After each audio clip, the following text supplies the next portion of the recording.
प्यारे बच्चों, welcome to Kuku बिंदास कार्टून। टोना चिड़िया ने छोटा सा अपना प्यारा घर बनाया था। अरे दोस्तों, मैंने इतना सुंदर घर बनाया है, देखा मेरे परों का कमाल। मैंने इसमें सूखी हुई और दूसरी झाड़ियाँ इस्तेमाल की हैं ताकि गर्मियों के मौसम में मुझे ठंड ना लग सके। और मैंने ऐसा ही घर बनाया है, ना इसको आंधी कुछ कर सकेगी ना कोई तूफान। बारिशों में बहुत गर्म रहेगा मेरा घर। बहुत ही सुंदर घर बनाया है मैंने।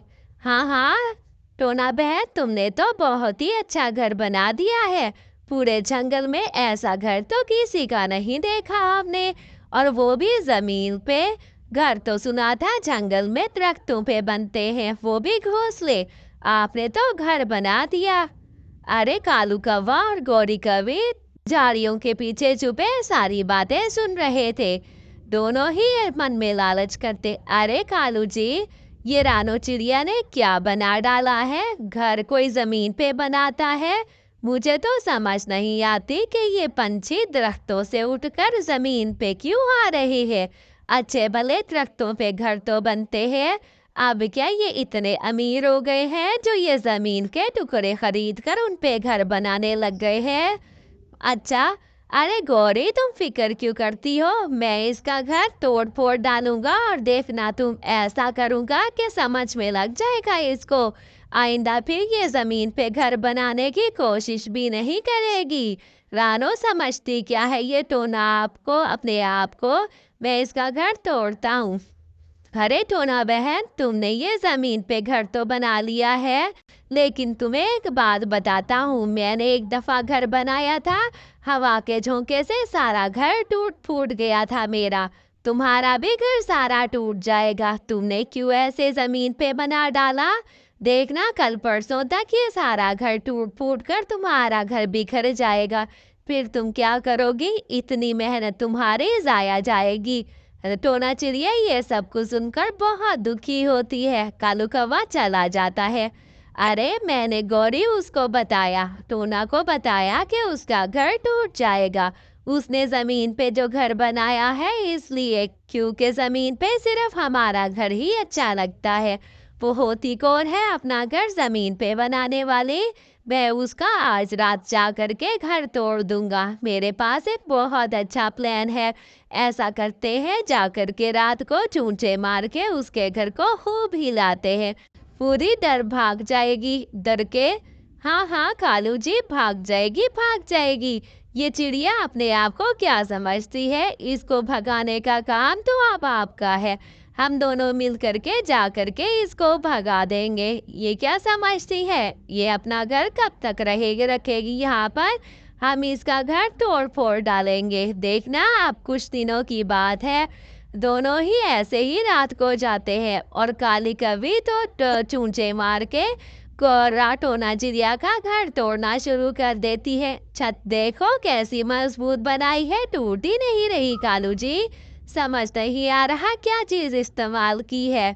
टोना चिड़िया अंदर बैठी खूब डरी हुई थी। ये क्या हो रहा है? इतना शोर, इतनी आवाजें, मेरा घर न जाने क्यों हिल रहा है।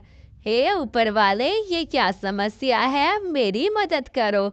ये क्या हो रहा है? मुझे कुछ समझ में नहीं आ रहा।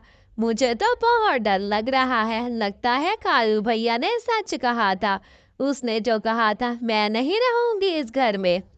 ऐसे ही टोना चिड़िया अपने दोस्तों को सारा वाकया सुना देती है।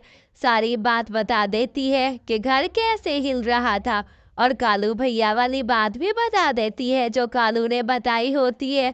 अरे मेरे दोस्तों, कालू बता रहा था ये मनहूस घर है और ये जल्द ही टूट फूट जाएगा हवा से। अब मैं क्या करूं?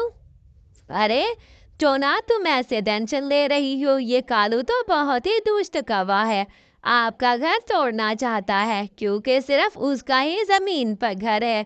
इसलिए वो नहीं चाहता कि उसका भी घर जमीन पे हो और आपका भी जमीन पे हो। ऐसे ही दोनों रात को बैठी चुपके से देखती हैं कि आखिर क्या माजरा है जो घर सिर्फ रात को ही हिलता है। तीनों बैठकर सहेलियां झाड़ियों के पीछे बैठ जाती है। देखना देखना, बंटी कहता है, दोनों देखना, मुझे तो लगता है ये कालू और गौरी ही दोनों हैं जिनकी ये बातें हैं, और जिन्होंने ये काम किया है लगता है वही है जो ये कोई ना कोई काम कर रहे हैं। ऐसे ही थोड़ी देर में रात होते ही कालू और गौरी आ जाते हैं। ठक ठक जोर से चूंच से करते हैं और अपने परों से घर को हिलाना शुरू कर देते हैं। वहां पर टोना आ जाते, अरे शर्म करो गौरी काली, ये तुम दोनों थे? मुझे तो लगा कि कोई भूत है या फिर मेरा घर जलजले से हिल रहा है। तुम दोनों को शर्म आनी चाहिए, पंछी होते हुए पंछियों के साथ ऐसा कोई करता है? आप दोनों ने बहुत गलत किया, मुझे समझ नहीं आ रही कि आप दोनों क्या चाहते हैं। ऐसे ही टोना बहुत रोती है, बहुत ज्यादा बात करती है और लड़ाई करती है। कालू कहता, अरे नहीं टोना बहन, मुझे माफ कर दो, मैंने ऐसा कुछ नहीं किया। मैं तो सिर्फ देख रहा था कि छत किस घास की बनाई है, मैंने तो कोई घर नहीं तोड़ा, मुझे माफ कर दो कि मैंने तुमसे झूठ बोला। और ऐसे ही दोनों माफ कर देते हैं कालू को और गौरी को। ऐसे सारे मिलकर इकट्ठे रहना शुरू हो जाते हैं। प्यारे बच्चों, कहानी अच्छी लगे तो चैनल को लाइक शेयर और सब्सक्राइब करना ना भूलना। Bye bye.